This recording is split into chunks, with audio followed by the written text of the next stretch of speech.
Hello friends, welcome to all of you on my YouTube channel Sarkari Bharat. दोस्तों, आज की इस वीडियो के अंदर हम बात करने वाले हैं staff selection commission selection post phase 9 का। जैसा कि आप सभी को पता है, एग्ज़ाम चल रहा है। तो दोस्तों, आज है 5 फरवरी 2022, फर्स्ट शिफ्ट का एग्ज़ाम। देखते हैं मैं जीके और रीजनिंग इंग्लिश के क्वेश्चंस कैसे पूछे जा रहे हैं। दोस्तों, आप सभी को बता दें, अगर आप staff selection commission multitasking staff की तैयारी कर रहे हैं, एमटीएस की, सीजीएल की तैयारी कर रहे हैं, या फिर आप सीपीओ की तैयारी कर रहे हैं, या फिर आप सीएचएसएल के एग्ज़ाम की तैयारी कर रहे हैं, जिसका एग्ज़ाम अभी होना है, जिसकी वैकेंसी निकल चुकी है। तो दोस्तों, आप सभी को बता दें, अगर आप इस चैनल पर नए हैं तो चैनल को सब्सक्राइब करना बिल्कुल ना भूलें, और इस वीडियो को अपने दोस्तों के साथ शेयर ज़रूर कीजिएगा, क्योंकि उनको भी इसका फ़ायदा मिल सके। तो दोस्तों, आज है 5 फरवरी 2022। फर्स्ट शिफ्ट के लिए देख लेते हैं किस टाइप के क्वेश्चंस पूछे जा रहे हैं। आज के लेवल की बात करें तो आज का लेवल जो है वो इजी टू मॉडरेट लेवल रहा है, और कुछ क्वेश्चंस आपका मैथमेटिक्स में कैलकुलेशन बेस्ड आ रहे हैं। बाकी अगर देखा जाए तो रीजनिंग में आपको सीटिंग अरेंजमेंट प्रॉब्लम कर सकता है एक दो क्वेश्चन में, या सीरीज वाला क्वेश्चन परेशान कर सकता है, और करंट अफेयर्स भी पूछी जा रही है। तो आप लोग इन सभी टॉपिक्स पर थोड़ा सा ध्यान देकर जाइएगा। तो दोस्तों, अभी तक आपने चैनल को सब्सक्राइब नहीं किया, चैनल को सब्सक्राइब कर लीजिए। चलिए देख लेते हैं क्वेश्चंस को।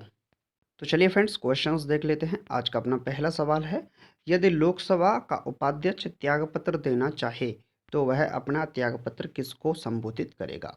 देखिए, लोकसभा का जो उपाध्यक्ष है वो अगर अपना त्यागपत्र देना चाहे तो वो त्यागपत्र किसको देगा? अध्यक्ष को देगा। अब लोकसभा का जो अध्यक्ष होता है, हम उसी को क्या बोल देते हैं? स्पीकर बोल देते हैं। क्लियर है? तो लोकसभा की स्पीकर को, यानी कि अध्यक्ष को, उपाध्यक्ष अपना इस्तीफा सौंपेगा। अब आपसे प्रश्न क्या पूछ सकता है, वर्तमान में लोकसभा अध्यक्ष कौन है? तो ओम बिरला हैं। कौन है? ओम बिरला हैं, और ये राजस्थान के हैं। राजस्थान के बूंदी, कोटा की बूंदी सीट से ये संसदीय का चुनाव जीते थे, और इनको अध्यक्ष नियुक्त किया गया है। दोस्तों, देखिए, एक क्वेश्चन और पूछा जाता है, कोई विधेयक धन विधेयक है या नहीं? कोई विधेयक धन विधेयक है या नहीं, मनी बिल है कि नहीं, इसका निर्धारण कौन करेगा? तो इसका निर्धारण लोकसभा का अध्यक्ष ही करता है। प्रश्न आता है, आर्टिकल 108 के अनुसार, अनुच्छेद 108 के अनुसार जॉइंट सीटिंग की व्यवस्था की गई है। जॉइंट सीटिंग की, तो जॉइंट सीटिंग की जो व्यवस्था की गई है उसकी अध्यक्षता कौन करेगा? बुलाने वाले होते हैं राष्ट्रपति। जॉइंट सीटिंग को बुलाने का अधिकार किसको है? राष्ट्रपति को, संयुक्त अधिवेशन को, और इसकी जो अध्यक्षता करते हैं वो लोकसभा के अध्यक्ष ही इसकी अध्यक्षता करते हैं।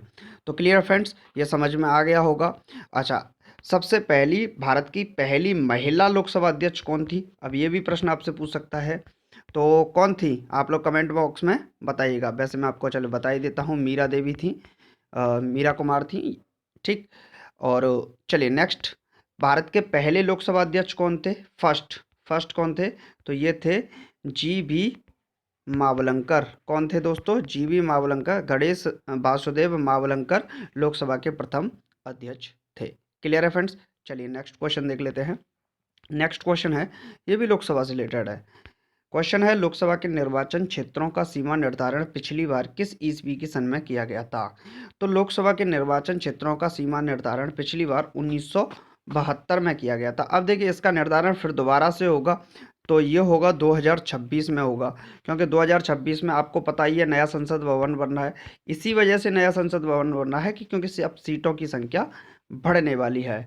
लोकसभा सांसद की बात करें तो लगभग 10 लाख लोगों के ऊपर एक लोकसभा सांसद रखा जाता है। क्लियर है? नेक्स्ट क्वेश्चन देख लेते हैं। लोकसभा में सांसदों की संख्या कुल कितनी होती है? लोकसभा में कुल कितने सदस्यों की संख्या हो सकती है महत्तम? आप लोग कमेंट बॉक्स में बताइएगा आंसर।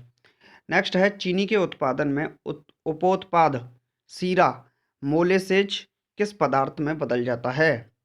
चीनी के उत्पादन में उपोत्पाद सीरा मोलेसेज किस पदार्थ में बदल जाता है? तो इसका सही जवाब है दोस्तों, एल्कोहल में बदल जाता है। किस में बदल जाता है? एल्कोहल में बदल जाता है। नेक्स्ट क्वेश्चन है दोस्तों, पेनिसिलिन किससे तैयार की जाती है? बहुत ही महत्वपूर्ण सवाल है, इंपॉर्टेंट सवाल है। पेनिसिलिन किससे तैयार की जाती है? तो जो पेनिसिलिन है ये तैयार की जाती है दोस्तों किससे? फफूंदी से। किससे? फफूंदी से पेनिसिलिन को तैयार किया जाता है। नेक्स्ट क्वेश्चन देख लेते हैं दोस्तों। नेक्स्ट क्वेश्चन है दोस्तों, मलेरिया रोग किसके द्वारा फैलता है? तो इसका सही जवाब होगा दोस्तों प्लाज्मोडियम परजीवी द्वारा। जो प्लाज्मोडियम परजीवी होता है इसके द्वारा क्या फैलता है, मलेरिया रोग फैलता है। और रॉस साहब ने इसकी खोज की थी। किसने, रॉस साहब ने मलेरिया रोग की खोज की थी। नेक्स्ट क्वेश्चन देख लेते हैं दोस्तों, एक मिनट प्लीज। चलिए फ्रेंड्स नेक्स्ट क्वेश्चन देख लेते हैं। नेक्स्ट क्वेश्चन है राइबोफ्लेविन कौन सी मद है।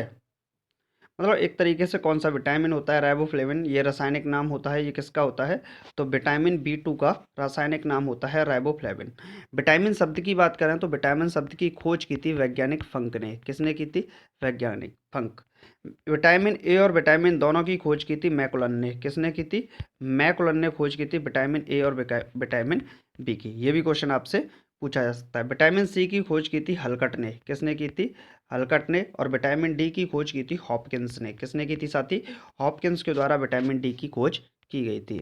विटामिन ए का जो रासायनिक नाम होता है इसे बोलते हैं रेटिनॉल। क्या बोलते हैं, रेटिनॉल विटामिन ए का रासायनिक नाम होता है। विटामिन बी का रासायनिक नाम होता है थायमिन। क्या होता है, थायमिन होता है। विटामिन सी का रासायनिक नाम एस्कॉर्बिक एसिड होता है। और विटामिन डी का रासायनिक नाम क्या होता है, कैल्सीफेरॉल होता है। क्या होता है, कैल्सीफेरॉल। तो इनमें से कोई ना कोई आपसे पूछा जा सकता है। क्लियर है। चलिए नेक्स्ट क्वेश्चन देख लेते हैं। नेक्स्ट क्वेश्चन है दोस्तों, वर्णांध व्यक्ति किन रंगों में अंतर नहीं कर सकता। जो वर्णांध व्यक्ति होता है वो किन रंगों में अंतर नहीं कर सकता, तो इसका सही जवाब होगा दोस्तों लाल और हरे में। लाल और हरे में वर्णांध व्यक्ति अंतर नहीं कर सकता। नेक्स्ट क्वेश्चन है दोस्तों, मरीचिका को कहा जा सकता है। देखिए इसको बोलते हैं रेगिस्तान की मरीचिका। तो इसको कहा जा सकता है दृष्टि भ्रम होता है एक तरीके से। कुछ नहीं, जैसे इसमें होता है मतलब एक पेड़ है ऐसे, ठीक इस तरीके से ये पेड़ है तो नीचे धरती में भी आपको पेड़ ही दिखेगा। तो यहाँ से एक ये आपकी अर्थ हो गई। तो ऊपर अगर पेड़ दिख रहा है तो नीचे भी पेड़ जैसे पानी में दिखता है। तो ये एक तरीके से दृष्टि भ्रम ही होता है। चलिए फ्रेंड्स नेक्स्ट क्वेश्चन देख लेते हैं। नेक्स्ट क्वेश्चन है दोस्तों, गुप्त शासन के दौरान ऐसा व्यक्ति कौन था जो एक महान खगोल विज्ञानी तथा गणितज्ञ था।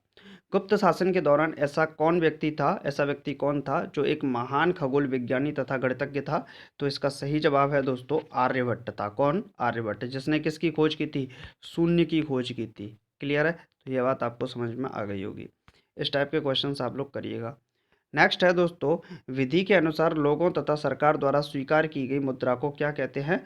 तो इसको बोलते हैं लीगल, यानी कि वैध मुद्रा कहते हैं। क्लियर है, ये समझ में। चलिए फ्रेंड्स रीजनिंग का क्वेश्चन देख लेते हैं। क्वेश्चन है KNQT को LORU लोरू लिखा जाता है तो ADGJ को क्या लिखा जाएगा। देखिए के का मतलब होता है 11 और L का मतलब होता है 12, तो प्लस का 1 हो रहा है। क्लियर है। N का मतलब होता है 14, O का मतलब होता है 15, प्लस का 1 हो रहा है। क्लियर है। Q का मतलब 17 और R का मतलब 18, प्लस का 1 होता है। और T का मतलब 20 और U का मतलब 21, तो प्लस का 1। यानी कि प्रत्येक एलिमेंट में, प्रत्येक जो एलिमेंट दे रखा है उसमें एक ऐड हो रहा है। तो A के बाद क्या आता है, एक जोड़ेंगे B, D 4 पे होता है, एक जोड़ेंगे तो 5, 5 पे क्या होगा आपका E, G आता है 7 पे, 7 में एक जोड़ेंगे तो 8, 8 पर आएगा आपका H, और J आता है 10 पे, 10 और एक 11, 11 पे आएगा K।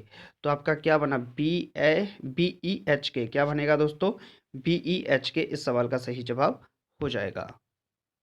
चलिए फ्रेंड्स नेक्स्ट क्वेश्चन देख लेते हैं। ये क्वेश्चन है आपका मैथ का। क्वेश्चन क्या है, एक वृत्त की परिधि 88 सेंटीमीटर है। मान लीजिए कि ये कोई वृत्त है, ये वृत्त है और ये वृत्त का सेंटर है। वृत्त की परिधि कितनी है, 88 सेंटीमीटर। तो वृत्त की परिधि होती कितनी है, 2πr होती है, बराबर कितना है, 88 सेंटीमीटर। तो बताओ वृत्त का क्षेत्रफल कितना होगा। तो 2 इंटू पाई की वैल्यू 22/7 इंटू आर बराबर 88। क्लियर है। 22 दूनी 44, 44 दूनी होगा 88। नीचे बनवानेंगे क्रॉस मल्टीप्लिकेशन, आर बराबर आएगा 7 दूनी 14 सेंटीमीटर। तो वृत्त की रेडियस निकल आई 40 सेंटीमीटर। ये वृत्त, इस वृत्त की रेडियस कितनी निकली, आर बराबर 14 सेंटीमीटर हो गई। क्लियर है। तो वृत्त का क्षेत्रफल एरिया क्या होगा, पाई आर स्क्वायर। पाई की वैल्यू कितनी होगी 22/7, आर की वैल्यू 14 का स्क्वायर यानी कि 14 गुणा 14। 7 से गुणा भाग लगाएंगे 2 बार, तो 22 दूनी 44, 44 का गुणा करेंगे 14 से, 14 चौके 56, 14 चौके 56, 56 और 5 61, तो 616 सेंटीमीटर स्क्वायर क्या निकल आया, इसका एरिया निकल आया। क्लियर है फ्रेंड्स। चलिए नेक्स्ट क्वेश्चन देख लेते हैं। नेक्स्ट क्वेश्चन है दोस्तों, 18 वस्तुओं का क्रय मूल्य 20 वस्तुओं के विक्रय मूल्य के बराबर है, यानी कि 18 का जो क्रय मूल्य है यानी कि कॉस्ट प्राइस, वो 20 के विक्रय मूल्य यानी कि एसपी के बराबर है। लाभ या प्रतिशत हानि बनाइए बताइए। 2 से जाएगा 9 बार और 2 से जाएगा 10 बार। तो कॉस्ट प्राइस का रेशियो अगर निकालें सेलिंग प्राइस से तो ये निकलेगा 10:9। कहने का मतलब कोई वस्तु हमने 10 में खरीदी तो उसको 9 में बेचा, तो हमें क्या हुआ, एक का घाटा हुआ, एक का घाटा ही तो हुआ। अब लॉस हुआ तो लॉस परसेंट निकालने के लिए क्या करते हैं, एक का घाटा कितने पर हुआ, 10 पर, इंटू 100%। तो जीरो से जीरो कैंसिल आउट हुआ तो आपको 10% का लॉस हुआ। तो अगर हम लॉस लिखें तो लॉस कितना लिखेंगे, लॉस लिखेंगे लॉस परसेंट बराबर 10%। क्लियर है फ्रेंड्स, आपको समझ में आ गया होगा। चलिए, तो आज की वीडियो में सिर्फ इतना ही। अगर आपको क्वेश्चंस अच्छे लगे हैं तो क्वेश्चन वीडियो को लाइक कीजिएगा, चैनल को सब्सक्राइब कीजिएगा और वीडियो को यार शेयर करना बिल्कुल ना भूलिएगा। चलिए फ्रेंड्स, मिलते हैं नेक्स्ट वीडियो में। कैसे लगे आपको टॉप एक्सपेक्टेड क्वेश्चंस, ज़रूर बताइएगा। Thank you for watching this video.